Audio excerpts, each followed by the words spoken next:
bringing you a steady stream of thought-provoking ideas and cutting-edge innovation. You're listening to Society and the State, Life, Liberty, and Your Pursuit of Happiness. Now, your hosts, Connor Boyack and Brian Hyde.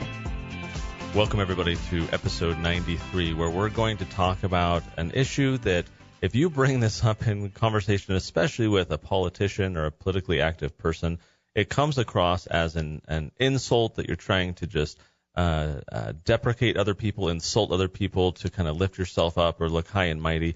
And that is this topic of voters being ignorant. And I'll say from my perspective, being politically involved, that not in an insulting way, not to say you're stupid, you can't learn good, right? It's not like you're little children. Yeah. But the point here is that, like, voters just don't care and don't pay attention to a lot of things. And as we're going to talk about in today's episode, that's actually fairly rational. It's not to be demeaning. It's not to be derogatory. That we live in a society and a time when rational ignorance, as it's called, is really an eventuality almost. It's to be expected with the way things have kind of been borne out. But then you have to counter that with, Brian, and I think this is where you and I come in, even though ignorance is rational, it's incumbent upon us to kind of overcome that rationality and for moral, ethical, reasons beyond ourself, the greater good, we have to pay attention, get involved, etc. Okay, so one of the questions I would like to start with is, how important is the vote?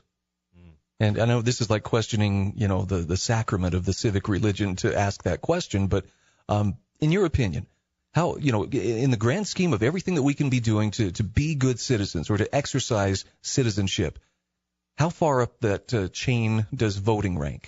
I would say it's the bare minimum. I mean, I side with Lysander Spooner, where he talks about how voting is basically a defense mechanism. You're trying to, you see yourself in the middle of a battlefield, and it's either shoot or be shot. And it's not because you want to go around shooting people. It's not because you want to exercise dominion over them. But if I don't engage in this process, then others are going to use the process to cause me harm. And so of necessity, you find yourself, right, having to engage.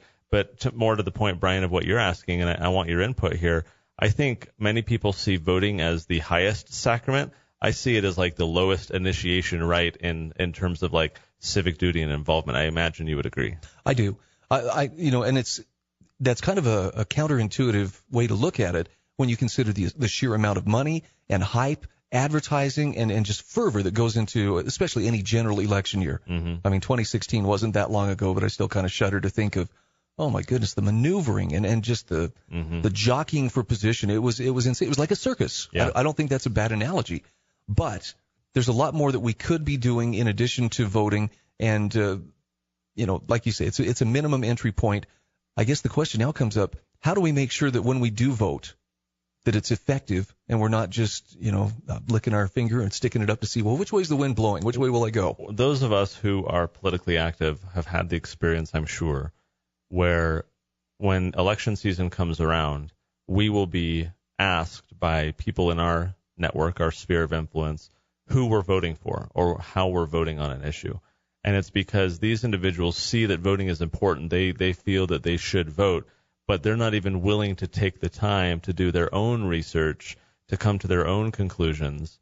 And really, I mean, this is a psychological thing. There's a lot of brain science behind repetition and trying to take shortcuts to conserve mental energy, to conserve calories, self-preservation. The whole point here is if an individual can look to a trusted source and say, I would act the same way as you. Can you tell me what you're doing so I can just do that and not have to go research for, 20, 30 hours? It's, again, understandable why a person would take that shortcut. But it shows you that even those who are voting are not necessarily doing so on an informed basis. And then you compound that by the fact of how few people vote, how many people don't take the time, don't see the point. And statistically, they're not incorrect, Brian. I mean, I think when you look at so many races, very, very, very few of them are decided by, 1 or 2 or 10 or 100 votes. And so I think that effect, especially in states where a single party may wield more control, like if I'm in California, what's the point, right, as trying to vote Republican or Libertarian or whatever. And so I think a lot of these issues compound and lead a person to conclude, perhaps even subconsciously, it's not like they sit down and weigh the pros and cons of voting, right? But they're like, what's the point? why does it matter? From your perspective, Brian, I mean, did you ever come across that thought? Have you ever felt like it doesn't matter, so why bother? Or for you, is there some kind of higher purpose that impels you to, at a minimum, get out there and vote? I feel like I'm skating out on thin ice when I answer a question like that, because at the federal level, I am not convinced that my vote makes a lick of difference, and it's not because voting doesn't matter. It's a matter of the system is very insular, and it protects itself. And really the choices that you're offered, particularly in federal elections, are usually carefully limited to one of two choices, neither of which is likely to upset the status quo. So at the local level, I believe that, voting can make a difference, but even then, I want to be informed. I mean, I'll confess, I've stood in the voting booth before as a younger, less experienced voter and realized, I don't even know who some of these people are. So it was just based on name recognition. Have I heard anything good about this person? Or if it's an initiative or something like that, does it give me warm fuzzies? What do I know about it? And knowing what I know now, if there's an issue that's on the ballot that I don't know something about, I'll abstain from voting just for that reason. I want to cast an informed vote. I don't want to just, I voted and got my sticker for the sake of getting the sticker. And a lot of people, as we've said, see this as the highest sacrament, the end-all, be-all, where, I voted, I can go back to my normal life. When I think the better way to look at it is, okay, sure, I'll vote, but there's so much more that can be done, and not with a ton of time, right? We're going to link to, on the show notes page for today, a past episode where we talk about how to lobby in your pajamas, how to be effective apart from voting. So this was episode 63, but so actually the short link to that one is just societyandthestate.com/63, and you can go listen to that episode. The whole point here being, if you vote, Brian, you are one of whatever, right? Hundreds of thousands or millions or tens of thousands in your local community. Your voice is diminished, okay?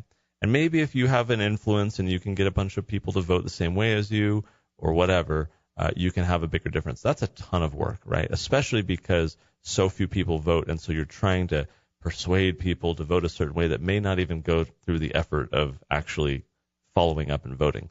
So your voice is diminished when you vote.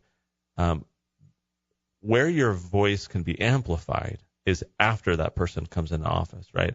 Or before that issue makes it to the ballot.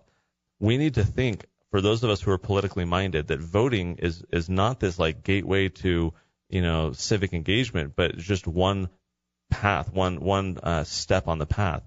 And if you think of it this way, like, okay, look, I'm going to vote for person X or person Y, instead think, you know what? I'm going to do a cottage meeting for person X, and if that person wins, or whether or not they win, I'm going to follow up with the person who wins and set up another cottage meeting, and I'm going to take him out to lunch, and I'm going to kind of work my way into his orbit a little bit so I can have some influence. I'm going to show up to the city council meeting. I'm going to write a letter to the editor. I'm going to organize a protest, whatever. These are the activities that have actual impact and influence. Think of it, right? Hundreds of thousands of people might vote for a city council race, and then that city council person never hears from 99.9% of those people again. Doesn't know who they are, doesn't know who voted for them, has no relationship with them. If you are the 0.01% that can stand out and say, I voted for you, or look, I didn't vote for you, but I respect you on these issues. I wonder if we could work together, and I'd be happy to kind of, build a relationship here. You are going to stand out among everybody else. You are going to have an influence. You're going to make a difference. The problem, today's episode where we're talking about how democracy, quote unquote, fails because voters are ignorant, is that so few people are engaged in this process. So few people are even voting, and even those who are voting are doing so ignorantly that, I'm not so sure, Brian, that we are worried that democracy fails, like democracy is a bad thing. But to the extent we kind of consider it for purposes of today's episode as like better than, some of the alternatives at least, I think the problem here is that there's so little civic engagement that it leaves to the levers of power those who are ambitious and scheming, and no doubt history is full of examples such as that. In the state where you and I live, in Utah, there's been a lot of controversy about the caucus convention system versus just direct primaries in getting candidates to the ballot. And I think this plays into the issue that we're discussing here. There are candidates who really prefer not to have to be vetted by delegates, because you talk about, the people who put in hours and hours of studying the issues, studying the candidates, meeting with them, asking the hard questions. That's something that the candidates really don't like. and again, I'm going to probably offend some people to say this, the masses are a lot easier to sway. If you have a deep advertising budget and you can put some kind of an advertising message out there, either that puts warm fuzzies in people's hearts when they hear your name or that strikes fear into their hearts when they hear your opponent's name, right? That's all it takes typically to sway the voters. A lot of the voting is done on emotion. And I think that many candidates understand this, particularly the power seekers, the opportunists. Mm-hmm. It's easier to sway the masses, to stampede the herd, if you will, than to rationally convince or persuade a delegate or a voter that, no, I'm the right person for this job. And even like I think of local races where most people have no clue who the individuals are. They don't so much care about the local races. They're not in the news. They're not as sexy. And so it becomes a sign war. It becomes name placement. And if you have access to money and if you have the ability to, plaster your name all over town with some catchy slogan and a bunch of signs, that's going to stick in people's minds. And a voter who gets their ballot in the mail or shows up to vote on election day and they know nothing about that race, but one name looks more familiar, chances are they're going to vote for that person merely on the basis of familiarity, knowing nothing about that person. But the problem here, of course, is then individuals who are ambitious or scheming or nefarious or want to do bad things or want to abuse their power don't need to face the music, whether to delegates or the public. They don't need to be held accountable on the issues because so few voters are even aware of the issues. They can just raise a bunch of money, carpet bomb, the public with media, ad buys and everything, and then find their way into office. This is such a substandard way of engaging people politically. Brian, you've seen the cartoon.